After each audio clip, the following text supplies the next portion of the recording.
poquito hacia atrás, están reguladas en el Código Civil y Comercial de la Nación. Las personas jurídicas, como decíamos la otra vez, se les reconoce personalidad a esta unión de varias personas con distintas finalidades, se les reconoce personalidad jurídica, es decir, se considera que son sujetos de derecho porque la ley así lo dice. Esto es propio de algo que se llama ficción legal, que quiere decir, o sea, van a tener atributos como tenemos las personas humanas, todos los atributos menos el del Estado, es decir, casado, soltero, divorciado, demás, van a tener atributos como las personas humanas, van a poder contraer derechos, obligaciones, celebrar tratos, realizar actos jurídicos, como al igual que las personas humanas, porque la ley les reconoce personalidad jurídica. Entonces, a partir de que la ley les reconoce personalidad jurídica, que no para todas va a ser al mismo momento, estamos frente a una persona jurídica, pero persona, ¿sí? Es un sujeto de derecho. Y en los artículos 141 a 167 están reguladas de manera general para todas las personas jurídicas, sobre todo la mayor regulación es para las privadas. Las públicas se suelen regular por la ley que las crea, por leyes orgánicas. Después, la mayor parte de personas jurídicas privadas están comprendidas dentro de estos artículos, que son los que además se encargan de denunciarlas. Además de eso, nosotros lo vamos a ver muy por encima, porque como comentábamos antes, va a ser tratado en Derecho Comercial 2, están las sociedades están reguladas por la Ley General de Sociedades, que es la Ley 19.550, que también está incorporada al Código. Las sociedades son personas jurídicas privadas, ¿sí? O sea, son una especie dentro de las personas jurídicas privadas, son una de las enunciadas. Pero ahora vamos a ver en general la regulación de las personas jurídicas privadas del Código Civil y Comercial de la Nación. La persona jurídica privada, una vez que se le reconoce personería, es decir, que la ley considera que es un sujeto de derecho, la consecuencia directa es que va a tener una personalidad jurídica de los miembros que la integran. Quiere decir que los miembros no van a responder por las obligaciones de la persona jurídica, salvo en los supuestos que expresamente estén previstos, ya sea en el código, ya sea en el estatuto de la persona jurídica. Pero en principio la primera consecuencia jurídica derivada de reconocerle personalidad es lo que se conoce como personalidad diferenciada. Hay personas jurídicas públicas y hay personas jurídicas privadas. Como mencionábamos antes, las públicas se suelen regular por las leyes y ordenamientos de su constitución. Si son todos los organismos municipales, provinciales, o sea, muchas personas jurídicas públicas que se regulan por las propias leyes orgánicas que las constituyen. Y las privadas van a estar reguladas por las normas imperativas, quiere decir aquellas que no pueden dejar de lado por su propia voluntad, por las del acto constitutivo. Cada persona jurídica suele tener un acto constitutivo, un estatuto, que es el que le da vida, que es el que firman sus socios al inicio, y por las normas supletorias que estén dispuestas en el código o en las leyes que se les apliquen. ¿Cuál es la metodología que sigue el código? En el artículo 141 nos dice qué es una persona jurídica. En el artículo 142 nos va a decir cuándo comienza a existir la persona jurídica. Hasta acá hablamos, insisto, de personas jurídicas privadas, y no puntualmente de sociedades, sino personas jurídicas privadas reguladas dentro del código. El artículo 143, que es el primero que veíamos, la consecuencia jurídica de reconocer personalidad, es la personalidad diferenciada de los socios con el sujeto. Y el artículo 144 regula la teoría de la inoponibilidad de la persona jurídica. Esto para que veamos los artículos más relevantes para poder comprender en líneas generales el funcionamiento de las personas jurídicas privadas, que es lo que nos toca en Derecho Comercial 1. ¿Cuándo comienzan a existir? Hay distintos procedimientos para poder constituir una persona jurídica. Uno es el procedimiento libre, sí, que es el que adopta nuestro país, salvo que haya específicamente una disposición en contrario aplicable al mecanismo de constitución de esa persona jurídica, que hay algunas que vamos a ver ahora que no pueden constituirse por este sistema libre. Pero si no, en general, el sistema de constitución es libre, es decir, comienzan a existir cuando las partes celebran este acuerdo de voluntades sin necesidad, por ejemplo, de una autorización estatal o de una inscripción. ¿Sí? Empiezan a existir en ese momento. A existir. Distinto es si son regulares, si no, si están inscriptas, ¿sí? A existir. Otro procedimiento es el sistema de registro. En el caso de sociedades, como decíamos, se tienen que registrar para adquirir la regularización. Y lo mismo el consorcio de propiedad horizontal, es decir, va al registro público e inscriben esta nueva persona que está naciendo. Y el sistema de concesión o autorización estatal es para el caso de las asociaciones civiles, las fundaciones, las mutuales y las cooperativas. Son personas jurídicas que por la finalidad que tienen, requieren de este sistema de autorización estatal. Esto tiene que ver un poco con el sentido de estas personas jurídicas, ¿no? La finalidad, como decíamos. Muchas tienden al bien común o tienen fines que no son lucrativos, y en esa tarea, en ese objetivo que van a desarrollar, colaboran con la actividad del Estado. Entonces, como colaboran con la actividad del Estado, el Estado las va a dotar de ciertos beneficios, como siempre se menciona, el impositivo, no están exentas del pago de algunos impuestos, algunas de ellas. ¿Por qué les da este beneficio? Porque están colaborando con una actividad que es propia del Estado, una actividad del bien común. Entonces, por esa razón, el Estado también lo que va a hacer es fiscalizarla, es como si fuera socia del Estado, porque le está ayudando a hacer una actividad que es propia de los organismos estatales. Entonces, en estos casos necesitan un sistema de autorización estatal y también van a tener una fiscalización en cuanto a su contabilidad, en cuanto a cumplir los fines que se comprometieron a cumplir y a su funcionamiento en general. Y después hay algunas iglesias, menos la católica, porque es persona jurídica pública, es decir, no entra dentro de las personas jurídicas privadas, sino iglesias, confesiones y comunidades religiosas que requieren estar inscriptas en el Registro Nacional de Cultos.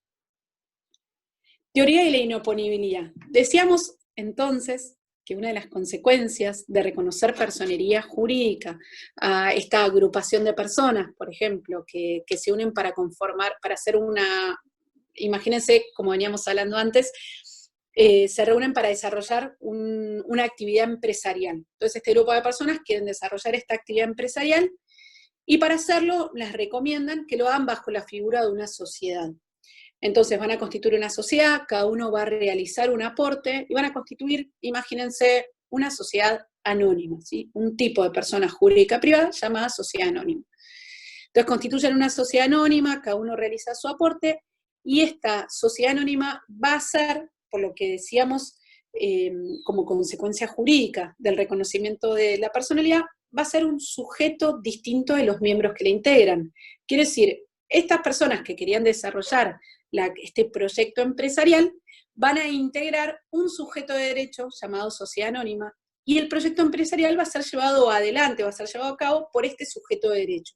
Ellos van a ser socios de esta sociedad, van a participar dentro de la estructura societaria de la toma de decisiones, del funcionamiento de la sociedad. Pero ya no van a ser ellos a nivel personal quienes desarrollan esta actividad, sino que lo van a hacer a través del sujeto de derecho sociedad anónima. ¿Sí? Que va a ser una persona distinta de ellos que la integran. Entonces, la teoría de la inoponibilidad, las consecuencias son que, teoría de la inoponibilidad no, o sea, las consecuencias de reconocer personería es que la persona jurídica no se confunde con sus miembros y la persona jurídica responde con su patrimonio a sus deudas. Esto en general. Pero admite excepciones, y acá es donde aparece la teoría de la inoponibilidad, que está regulada en el artículo 143, que ese título debería estar abajo, porque ¿cuáles son las excepciones? Cuando esa persona jurídica, cuando esa sociedad anónima que mencionamos antes, se utiliza para realizar actividades contrarias a la ley, al orden público o defraudar a terceros. Entonces, en ese caso, lo que ocurre es que se desestima la personería, ¿sí? Y se le va a imputar directamente a los socios. Sí, puedo ir más lento. Gracias por avisarlo porque yo arranco y agarro velocidad y no me para nadie. Entonces, consecuencias de reconocimiento de la personalidad. que la persona jurídica no se confunde con los socios que la integran. Quiere decir, tienen personalidad diferenciada. Por un lado va a estar la persona jurídica y por otro lado van a estar los socios que la integran. ¿Sí? Los socios van a participar en la actividad, en la toma de decisiones dentro de la estructura societaria, o sea, propia de la ley de sociedades. Pero la empresa va a ser llevada adelante por nuestra sociedad anónima. Todos los actos que nuestra sociedad anónima de este proyecto empresarial realice, todas las consecuencias de esos actos, se van a imputar a la sociedad anónima, es decir, va a responder la sociedad anónima por los actos que ella realice, porque tiene persona jurídica y tiene capacidad para contraer derechos, para adquirir obligaciones. Ahora, hay una excepción que está contemplada en el Código Civil y Comercial de la Nación, y también hay una norma igual en la Ley General de Sociedades. ¿Cuál es esa excepción?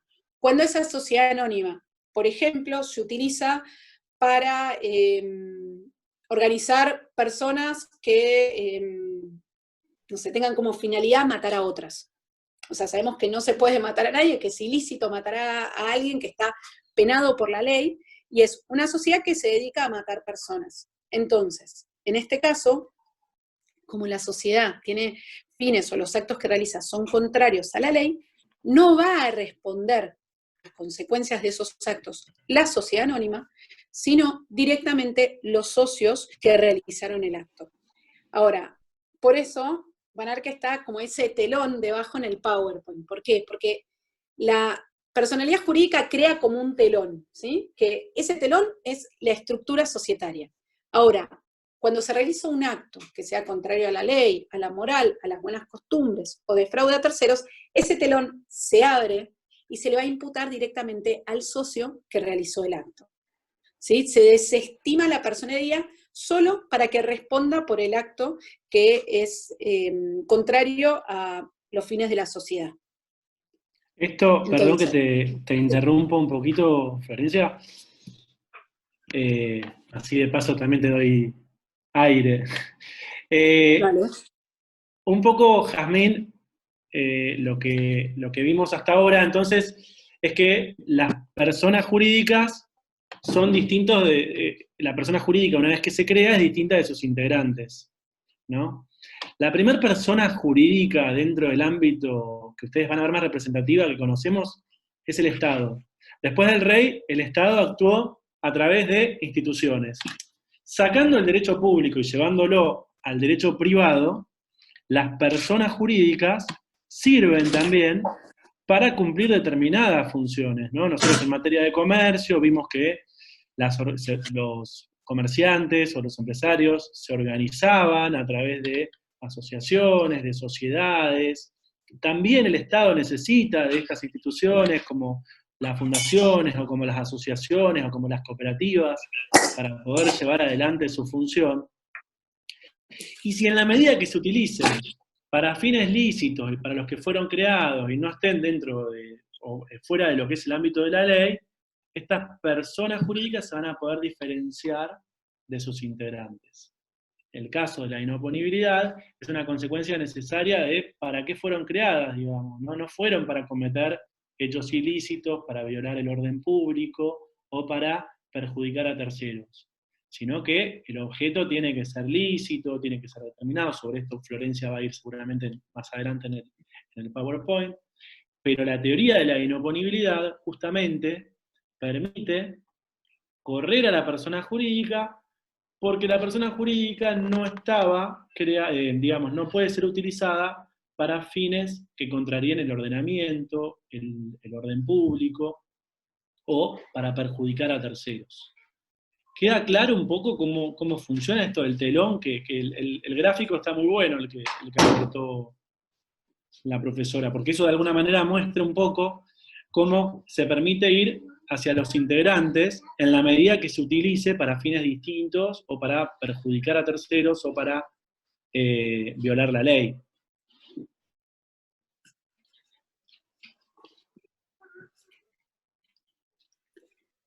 Ay, perdón. Cuando defraudar a otros, ¿podrían dar un ejemplo? Porque puedo defraudar a otros creando una sociedad anónima y bueno, por supuesto que con una sociedad anónima se puede defraudar, con una SRL, también con una asociación o también con una fundación.